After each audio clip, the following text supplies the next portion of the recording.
السلام علیکم، a very warm welcome to Subah Bakhair Pakistan. عظمیٰ خان کے ساتھ آپ لوگوں کو ویلکم ہے صبح بخیر پاکستان میں. امید ہے ایک نیا خوبصورت جگمگاتا چمکتا امید والا خوشیوں والا دن آپ کا شروع ہو چکا ہوگا.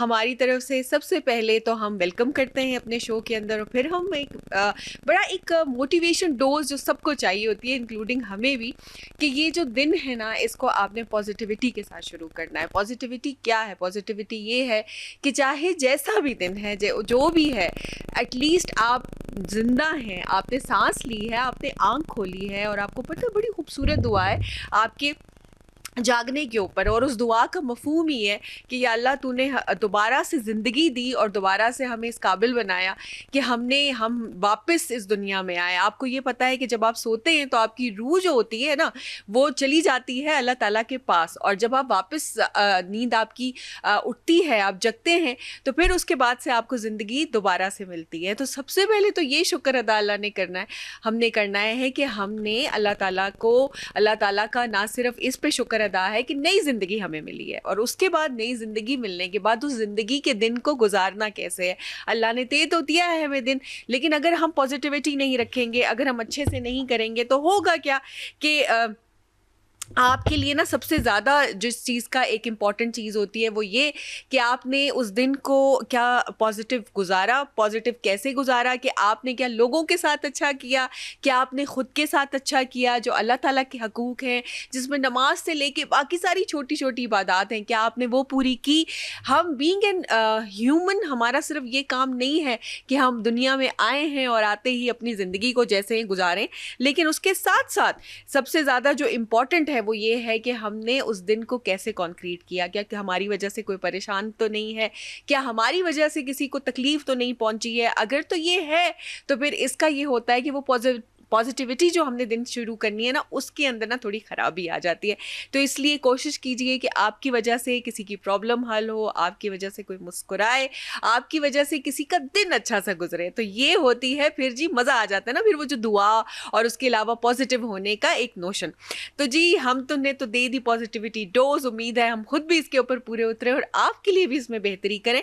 لیکن ساتھ ساتھ آپ کو پتہ ہے ہم نے کرنا ہوتا ہے اپنے شو کا ایک پراپر ایک آغاز. اس کے اندر ہم کرتے کیا ہیں؟ اس کے ہم یہ کرتے ہیں کہ ہم اپنے رپورٹرز ہیں روز نیوز کے اور بیورو چیفز ہیں، ان سے لیتے ہیں طرح طرح کی نیوز جو کہ آج کل اپڈیٹڈ چل رہی ہوتی ہے، جس میں ہم لوگ سٹارٹ کرتے ہیں سب سے پہلے طلعہ اکرم سے. طلعہ اکرم جو ہے رپورٹر ہیں روز نیوز کے، اور یہ پی آئی اے کا انتظامی کنٹرول عارف حبیب کنسورشیم کو منتقل جو کیا گیا ہے اس کے متعلق ہم لوگ بات کریں گے، اور اس لیے ہم جلدی سے دیکھتے ہیں کہ وہ ہمارے ساتھ لائن پر ہیں.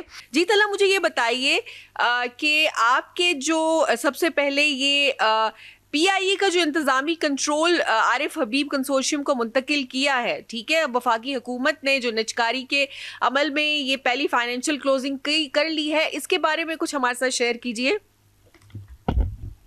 First of all thank you for having me. اور یہ بڑا دلچسپ سوال ہے جو ابھی آپ نے پوچھا. عارف حبیب کنسورشیم کو پرائیویٹائز کر دی گئی ہے پی آئی اے. اس میں کچھ دلچسپ اسٹوری ہے جو میں آپ کے ساتھ ابھی شیئر کرتا ہوں. بیسیکلی 2029 سے یہ اناؤنسمنٹ کی گئی تھی پی آئی اے کو پرائیویٹائز کرنا ہے. پھر اس کے بعد معاملات آگے بڑھتے رہے، کبھی تعطل کا شکار ہوتے رہے. پھر 2024 جنوری 2024 سے لے کر لاسٹ ایئر دسمبر تک جو بیڈنگ ہے اس کا جو مرحلہ ہے وہ چلتا رہا. پھر اس کے بعد عارف حبیب کنسورشیم کو اور اس کے ساتھ دیگر جو اس کے پارٹنرز ہیں ان کے ساتھ اس پی آئی اے کو پرائیویٹائز کر دیا گیا.